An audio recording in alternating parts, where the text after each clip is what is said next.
drive wherever, whenever, and whatever we want. That's the American way. But there's mounting proof that our love affair with the car threatens our national security and the health of our planet. Common sense would dictate that we demand alternatives and consider new possibilities like cars that run not just on gasoline, but on water. Tonight in Project Energy, David Schechter says we have the technology, we just need the help to use less oil. Now, what we need is a plan. Everyone who knows the inventor inside this garage says he's a genius. He's redesigned a jet engine for the Air Force, saved a nuclear reactor from melting down, and now Steve Myers is developing a car engine that could reduce America's dependence on foreign oil and cut global warming. This has a future. We've only started. His home videos show years of effort, but now Steve believes he's got it. What our technology does is reduce the consumption of gasoline with water. Steve's process modifies tap water into a powerful fuel, which he says can improve fuel efficiency and reduce exhaust. It's environmentally the right choice. It might be a long shot, but something's got to be done. The world consumes an Olympic-sized swimming pool full of oil every 15 seconds. That's nearly 250 times in an hour. And most of it is used for transportation. America represents 4% of the world's population, but we use about a quarter of the world's oil, much of it for driving people and products where they need to go. In this country, transportation accounts for almost 70% of all the oil we use. You win the energy war by addressing transportation. Matt Simmons leads the world's largest energy investment bank based in Houston. It's the single most important issue facing the world over the next 50 years. So what can we do about it? We've got to get deadly serious about fuel efficiency. Randy Udall spoke to Don Shelby. Udall is a leading advocate for renewable energy and efficiency based in Aspen, Colorado. He says we can improve our gas mileage by using the technology we have today. We know how to make vehicles now that get 40, 50, 60, 70, 80 miles to the gallon. They don't need to be small. They don't need to be unsafe.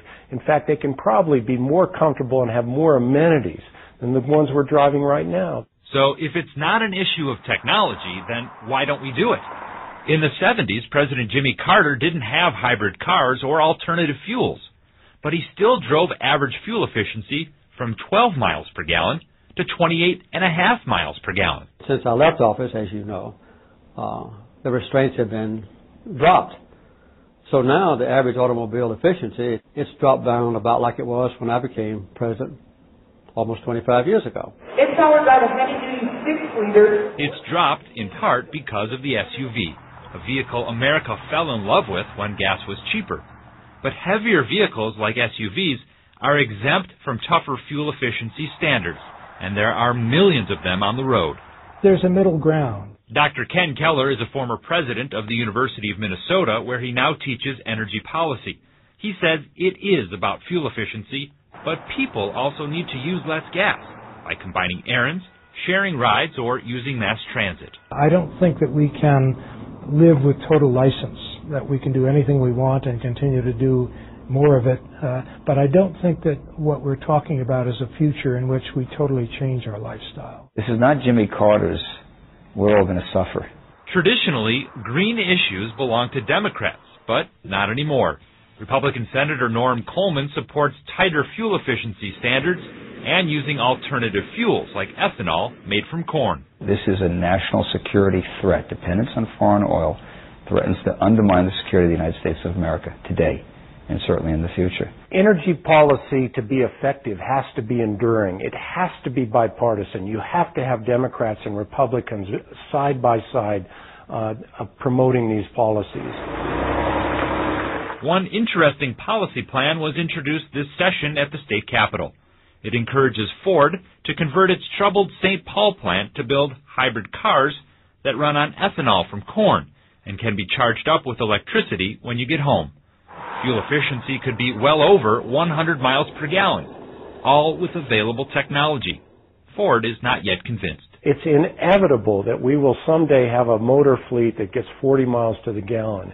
And if it's inevitable, we ought to be doing it sooner rather than later. Steve Myers says eventually his gas-saving invention could be retrofitted onto almost any kind of vehicle. We have the science, we have the knowledge. All we need to do is put it together and use it. And if we already have what we need to get started now, he says, just imagine what's next. Automobiles and trucks are, of course, the biggest gas guzzlers, but I think this clip from the Science Museum of Minnesota will help open your eyes as to how air travel contributes to this problem as well. It shows 1 day of air travel in the United States.